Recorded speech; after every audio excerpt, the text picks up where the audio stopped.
Listen, Frank, you know I play Lethal Company a lot. I've streamed it on my Twitch. Twitch.com/LordRonick. Follow that. But I would like to learn more about what's going on with the company, because I work for the company. I love the company. We love the company, man. But I feel like to really enjoy the company more, to get more of an idea of how much of the company that I love and why I love it, we got to learn more.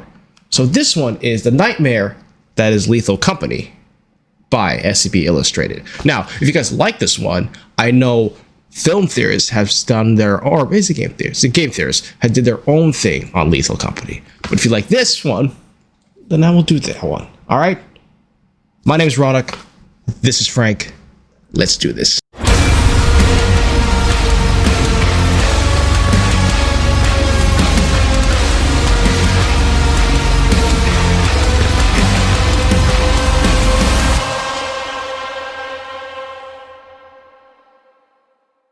Let's go. What you are looking at here, dear viewers, is someone who did not fulfill their quota on time. Their hands have been sliced off at the wrist, and their head has been cut off and replaced with a coil. Now, we've not made quota on several occasions. However, our punishment was being spaced. Not this. They must have really fucked up. And this is just one of the many, many ways you can meet your end if you fail Lethal Company. This is Mike, and after the joys of being crushed to death inside of Freddy Fazbear's suit and turning into a necromorph from Dead Space, he's on the lookout for a new career path. And as luck would have it, he's just landed a new job scavenging scrap far out in space. Okay. Come along, dear viewers, and let's see how Mike does in his new job. As always, I'm sure it'll all be fine. Of course. While Mike uses his compensation from the CDC to buy himself a flashlight and a radio and set off for the first salvage site, let's provide some context for those not familiar with the lore. Now, Lethal Company is still an early access game, and while some lore elements are already implemented, the game is still very much in the development phase. You can expect more of the lore and story to be flushed out as time goes on. Anyway, Lethal Company takes place in the far future where pockets of humanity have set up shop and industrialized far reaches of the galaxy. Some shit went down, and an unknown event caused many of the industrial zones to be abandoned, and now the various derelict factories, warehouses and complexes are completely abandoned. A mysterious organization known only as the Company offers monetary gain for those brave enough, desperate enough, or just stupid enough to venture into these hellholes to find valuable salvage and bring it back. Okay. Now, absent anything resembling a union, the poor souls that take on this gig are in for a rough time. For starters, they need to purchase most of their own essential gear. Even the most basic of equipment such as a torch and a walkie-talkie are not provided, even though both are pretty essential. Annoyingly, both tools hold only a limited charge, which can only be replenished at the landing craft. So if one of the members finds themselves arse deep in a factory and their torch runs out of juice, then they better start playing Marco Polo and hope their buddies can hear them. In order to fulfill their quota and get paid, the group will need to take the plunge into the abandoned buildings and bring valuable salvage back to the landing craft before the deadline is reached and the ship fucks off. Now, unless there is someone inside the landing craft monitoring the time, the team aren't going to know when it's time to leave, because watches are just too expensive in the future apparently. Just before leaving, the ship will say something like, "Right, I'm about to head off, so you guys might want to look a bit lively and get your asses back here quick." Now, if you're near the entrance, it's no biggie, but if you're 12 floors deep in the shit with a 1% charge on your torch, you're in trouble. You might not have enough time to get back before the ship leaves. Also, the monsters. Imagine the love child of a bunch of SCPs and several normal everyday things. So you'll see a giant fuck-off spider that gets the hump if you trample its web, a knockoff SCP-173 with a bobblehead, SCP-939 on steroids, and a wormy facehugger, to name just a few.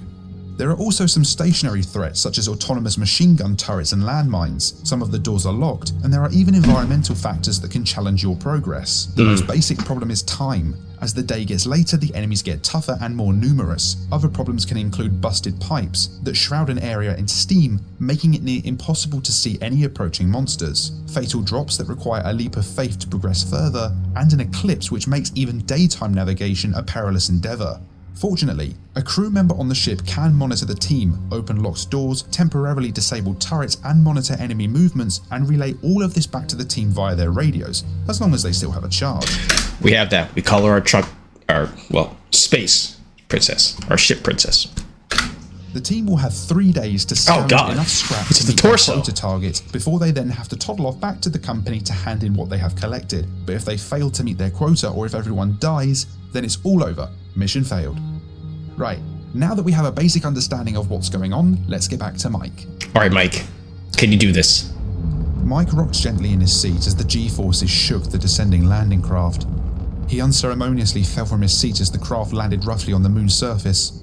His colleagues laughed but came over to help him up and ensure his suit was undamaged. The leader elected to stay with the ship to monitor the exploration team. How typical, Mike thought. The fact that the boss was delegating the actual labour to his subordinates was not lost on him. He grunted, but followed the other two outside. Mike stepped out and pointed to an alcove that was bristling with activity. He confirmed with his team that the activity was a colony of circuit bees before retreating in panic as the bees moved to attack him, arcs of electricity striking out from within the swarm. After swatting away some harmless locusts and navigating the narrow passages between the rocks, the trio finally found themselves standing there before a monolithic, if run down, factory, surrounded by rusted silos. A flock of manticoils flew in circles around the towering chimney, looking down with curiosity at the men below. They squawked, but did not investigate. The rusted hinges on the double doors screeched in protest as they were pushed open for the first time in months, possibly even years. The men took out their radios and flashlights and confirmed with their leader they could hear them before pushing into the building. This place had seen better days. Broken pipes spewed steam and unknown fluids across the floor. Metal panels lay strewn about. Entire gantry platforms stood at an angle, their supports long since broken. The leader remotely unlocked a door for the group, but Mike was violently wrenched backwards by his colleagues before he could step through. Right in front of the door on the floor sat a landmine, armed and ready to blow. Oof. The group took care to step well clear of the device as they progressed further. Barely a minute later and the trio were now diving for cover as a hailstorm of bullets peppered the walls around them. Mike dusted the concrete dust off his neck and peered out from behind the crumbling wall to see a laser scanning the corridor looking for its target. It was welded to the top of a menacing-looking machine gun. The leader came back over the radio offering to try and hack the turret, but the trio decided on a new path and soon found themselves in a storage room. Finally some salvage. They began searching for valuable items using a handheld scanner and placing them by the door. A skittering sound interrupted them. Over the radio, the team leader called out a warning that he was seeing movement and it was coming their way. The team stood with their backs against the wall looking towards the doorway. The skittering sound was very close now. It was right outside the door. Mike jumped a foot in the air as a hoarding bug fell from the vent above him. Looter bug. Scuttled towards the scrap, picked up a circuit board, and disappeared into the darkness. Mike swore. That was a lot of credits that thing I just scuttled away with. The trio picked up the parts that were left and began heading back. They unknowingly took a wrong turn and ventured down a new corridor. Two white eyes stared at them from the darkness, and Mike's torch revealed a Bracky boy standing before them. Someone screamed, and Mike stepped backwards, knocking into the others, causing everyone to drop their salvage. The men took off down another corridor, leaving the salvage behind, despite the leader commanding them to go back and pick it up. Mike gladly did the same, running after the other two. Another cry came from ahead, and Mike was shocked to see one of his colleagues writhing on the floor. Oh with no! A snare wrapped around his head. Oh no! This is an L. Striking and kicking this is an L until it released the man.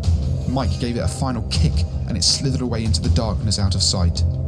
The gasping man jumped to his feet and began patting himself down like he was on fire, thinking some part of the creature might still be on him.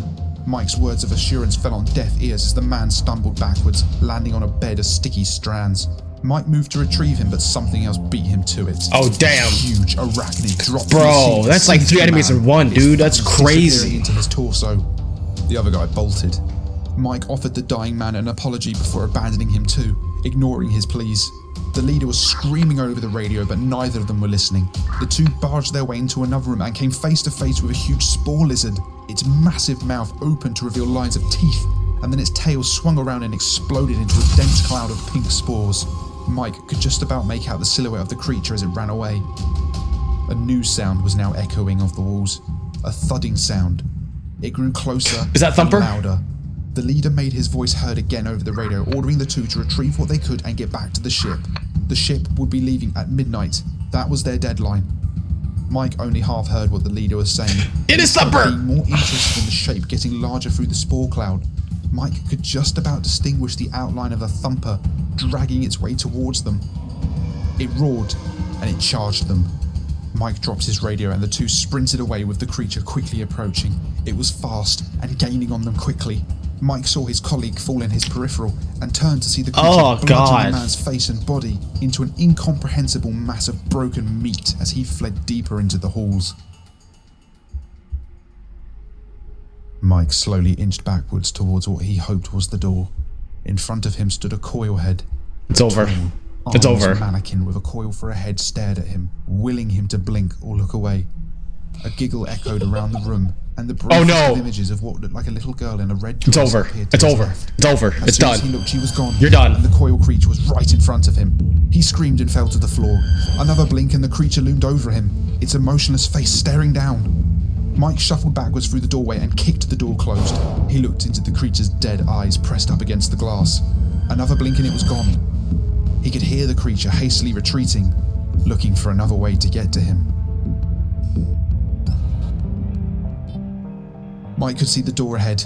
A glance over his shoulder confirmed that that thing was still running after him, a massive skull with ropes of flesh and sinew sticking out the top of a jack-in-the-box. It was right behind him, its roar in his ears. He could feel the vibrations from its steps rippling up through his legs. He summoned the last of his energy and charged into the door, which thankfully collapsed, and Mike was hurled out into the night. Mike crouched low and began skirting around the large eyeless dog in front of him. His boot regrettably kicked a metal pipe which clanged across the rocky ground, causing the creature to turn towards him. Its mouth opened to reveal rows of teeth, and a piercing scream left its throat. The ground heaved as it bounded towards him, homing in on the source of the noise.